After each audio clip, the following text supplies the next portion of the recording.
Form really needs to follow function. In order to build something great, you have to understand the problem. I started designing some and writing down the flaws in computers. They were too big, they were too heavy, they weren't upgradable the way it needed to be upgradable because you couldn't alter the motherboard. Really, when things are designed properly, lots of other things kind of fall in line.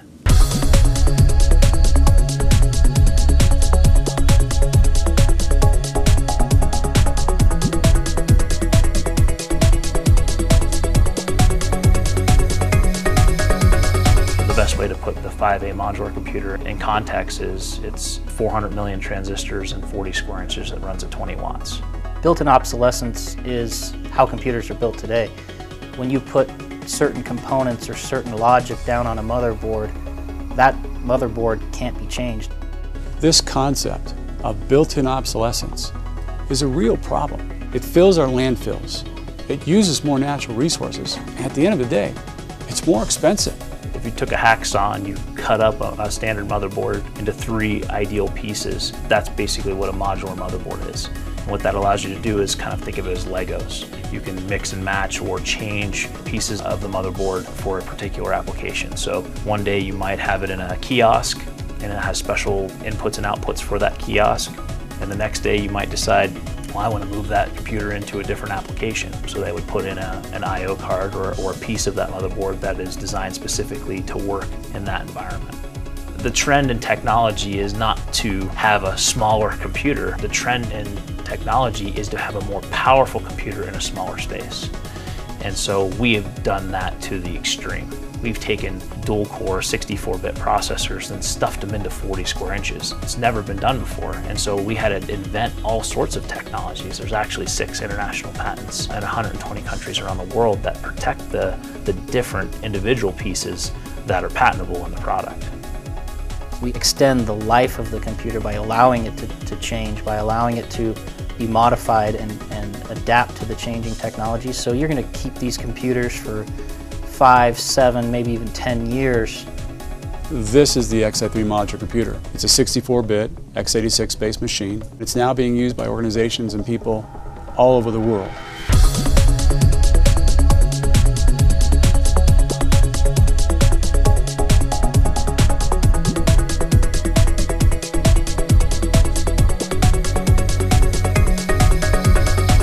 There's these tiny little cubes. It's a complete computer. Smaller than a Mac really Mini. tiny, and wait till you see what you can do with them. A company called Xi3 Corporation, and I've been excited about this since I got the press release before CES. Modular computing is here. People love the product. It's sleek, it's sexy, it's small, it's lightweight, it's power efficient. Most computers run at 200 or 300 watts. This runs at 20 watts. The product is load bearing at thousands of pounds. We actually have driven trucks over top of it. And when you design a universal computing engine, you really need to design it so it can go anywhere or do anything. When people first see the product, they really have a hard time believing that that's a fully functional desktop computer that fits in that small of a space. A lot of people think that they're speakers, that they're thin clients, that they're some type of USB hub. It's a fully functional desktop computer that will do pretty much anything you need it to do. When I built the first box, which was the 5A, it was really designed to be the middle of the road. And there were 2 things as part of a product lineup that we didn't touch, which was opening price point and bleeding edge technology. Today, we're happy to announce 2 new members of the Xi3 family. The first is an entry-level modular computer. We call it the 3A. This product will start at a price point at under $500. It's designed for basic computing. The second new member of the Xi3 family is the Xi3 modular computer 7A. This is a device designed for power users and gaming, and it will be competitively priced as well. We've taken the energy consumption of the existing 5A modular computer and further reduced it, so the new 3A modular computer is even more energy efficient without sacrificing performance, as well as get it down to a price point that is really affordable and can be picked up by anyone. So the 7A, it's going to be our real high performance, high demand computing engine. Think of the 7A modular computer as a 1200 horsepower engine that gets 60 miles to the gallon. We can run all the latest and greatest PC games on it. It really is designed to be the workhorse machine of the modular computer family.